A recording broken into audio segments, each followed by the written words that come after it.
And to quote the great Happy Gilmore, according to them, the price is wrong when it comes to the president of the United States. Donald Trump doesn't live in reality. The guy is in denial about everything, surrounding himself with yes men, brown nosers, or as he likes to call them, losers. It's a good thing to have a lot of losers. I always like to hang around with losers, actually, because it makes me feel better. But Trump continues to try to pull the wool over his eyes and hide from the world in these hilarious Truth Social posts and just run away from the reality that he is ruining the world, but the world is catching up to him. His poll numbers have reached historic lows. Things are getting more and more expensive. He continues to fight Netanyahu's war with Iran, and the American people are just straight up pissed off at him right now, and I don't think he can hide out from this one any longer. So we're going to take a look at those posts and so much more, but before we do, be sure to subscribe to US Democratic Socialists for more good news like this you don't want to miss. All right, starting here with this post from Donald Trump this morning that he says, "Israel never talked me into a war with Iran.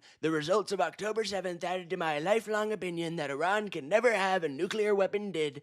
Oh, that's interesting that he mentions October 7th, and even though Iran does have a history of funding Hamas, so does Benjamin Netanyahu, who has secretly supported Hamas for years and has actually funded them. And he says that, "I've never fought this war with Iran," even though that we know this has been Benjamin Netanyahu's plan for the past 40 years to find a U.S. president dumb enough to actually attack Iran, and then he finally did in one Donald Trump. Trump also mentions in this post that the polls are rigged just like the 2020 election was. Well, if the polls are as rigged as the 2020 election was, then we have nothing to worry about. The polls are actually super strong, and that gives me more confidence in the polls that we've been seeing about Donald Trump if they're just as rigged as the 2020 election was, because it wasn't rigged at all. It's great to hear. It's a relief, actually, you know? And then he ends off his post saying, "Iran can have a great and prosperous future," but it's just the hypocrisy is beyond belief, right? Because just a week ago, the guy was saying that he was ready to wipe out an entire civilization and to bomb all their civilian infrastructure, one of the oldest and most culturally important civilizations on the planet, mind you. And he's saying, on one hand, we can have a great and prosperous Iran. They're all gonna die. Prosperous Iran, I'm gonna kill them all.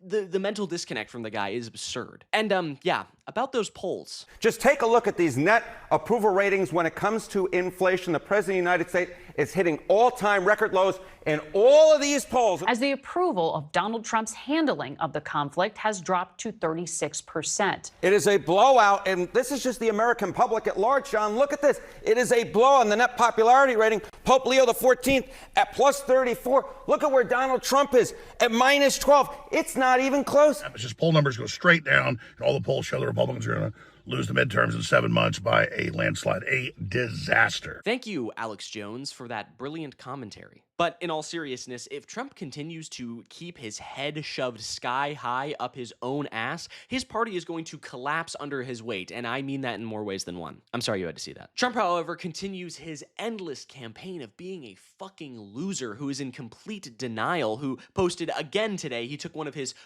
post-Truth Social rants pills, and now he's just going on a tear, right? He says in another post, "I'm winning a war. By a lot, things are going very well. Our military has been amazing. And if you read the fake news like the failing New York Times, the absolutely horrendous and disgusting Wall Street Journal, or the now almost defunct, fortunately, Washington Post, you would actually think we're losing the war."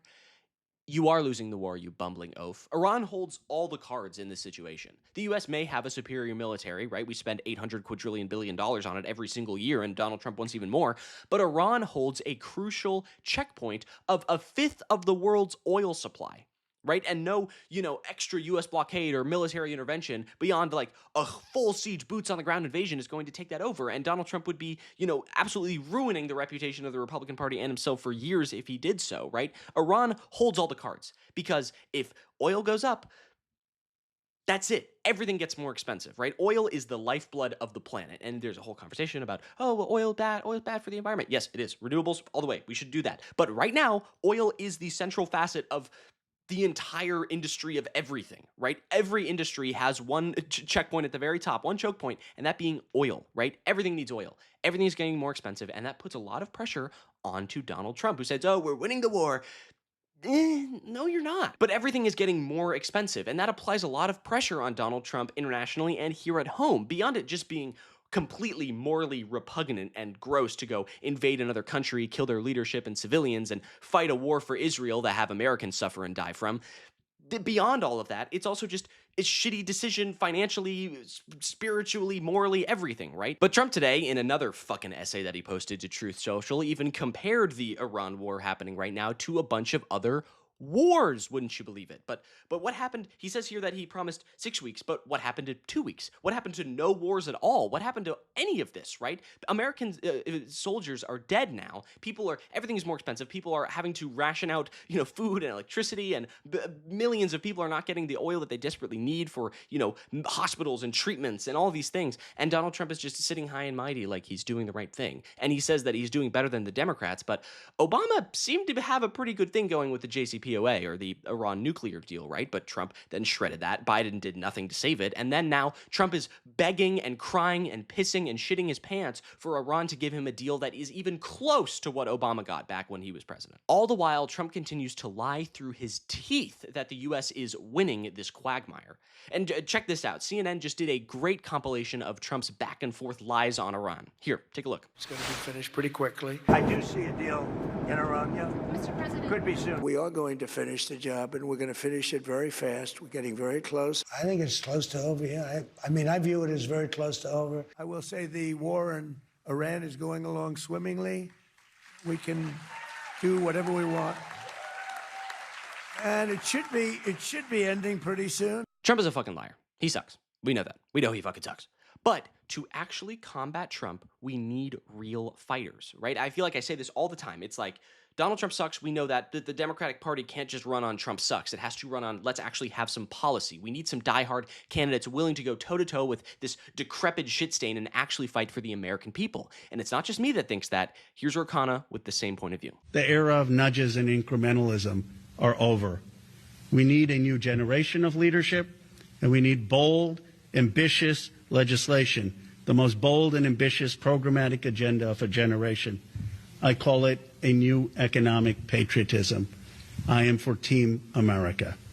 Yeah, Team America, actually working for American citizens and not going into pointless, endless wars for Israel, an issue that the vast majority of Americans are actually in agreement upon, and yet Congress refuses to act. Back to Rokana, he even called out Trump on Fox News for being Netanyahu's little puppet. Because Obama actually did his homework. He actually tried to engage in statesmanship. He got China, Russia, the entire European allies on board with getting Iran on a path to not having a nuclear weapon. All Trump did is listen to Netanyahu. That's his entire foreign policy. And you know what? I resent the fact that Israel is going to tell the United States what to do. The American president should call the shots in this country. And these opinions and policy on Israel are largely party-based, but also age-based. If you're a Democrat, you're probably not the biggest fan of Israel. But if you're Gen Z at all, Republican, Democrat, Independent, it doesn't matter. You probably also have a negative view of Israel, and that's not just me saying that. The numbers back it up. Gen Z, that rising generation, look at this.